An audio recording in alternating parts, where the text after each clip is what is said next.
Parmi les grandes figures qui ont marqué l'histoire du port, la plus frappante, c'est certainement celle de Charles Joe Beef McKiernan.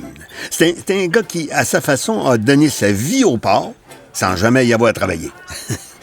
Le très flamboyant Charles McKiernan, irlandais de sa condition, est surnommé Joe Beef parce qu'il avait le tour de trouver les belles pièces de viande pour son régiment, était l'heureux propriétaire de la taverne du même nom, une institution dont la réputation a fait le tour du monde, mais dont la devise devait être quelque chose comme, je sais pas, il n'y a rien de trop beau pour la classe ouvrière. Parce que figurez-vous que la taverne Joe Beef était possiblement le lieu de rassemblement le plus populaire, après l'église, auprès des journaliers, des ouvriers des manufactures, des débardeurs puis des matelots. Dans les années 1880, tout le monde y passait. Elle était située juste là, la taverne, devant l'entrée du quai Alexandra, dans l'édifice au coin des rues de Calière et de la Commune. Voyez là? Après avoir échoué dans les bras de mon arrière-grand-tante Odélie, mon futur arrière-grand-oncle, Owen O'Reilly, s'est vite découvert une accointance avec Joe Beef. On ne le dira jamais assez, les coups de foudre, ça donne soif. Après une chope ou deux ou trois devant le bar, il paraîtrait que Joe l'aurait engagé comme barman. Et puis, mais ça c'est plus étrange, comme gardien d'animaux. Ben oui, la rumeur veut que le Beef avait toute une ménagerie d'animaux sauvages dans la cave de son établissement. Des ours, des loups, des renards, des chats sauvages, même des bisons.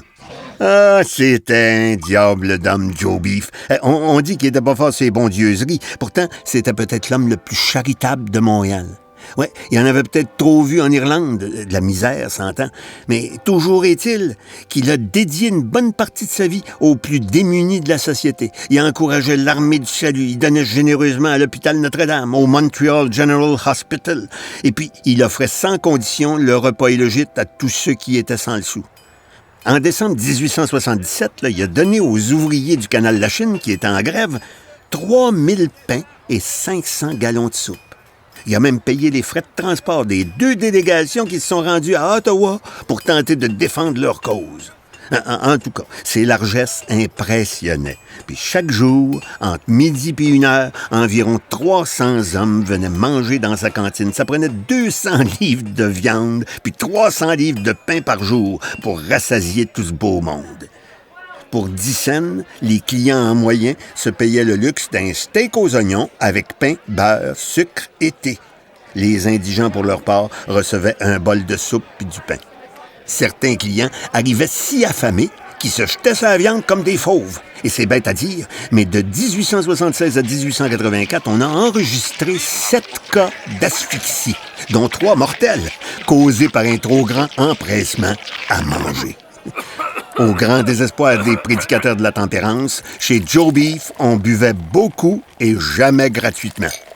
Et quand les esprits s'échauffaient un peu trop, on raconte qu'il montait un ours de sa cave pour ramener l'ordre dans la taverne. Ainsi va la légende. Prochain stop, le quai Alexandra, qu'on appelait autrefois le quai Russell.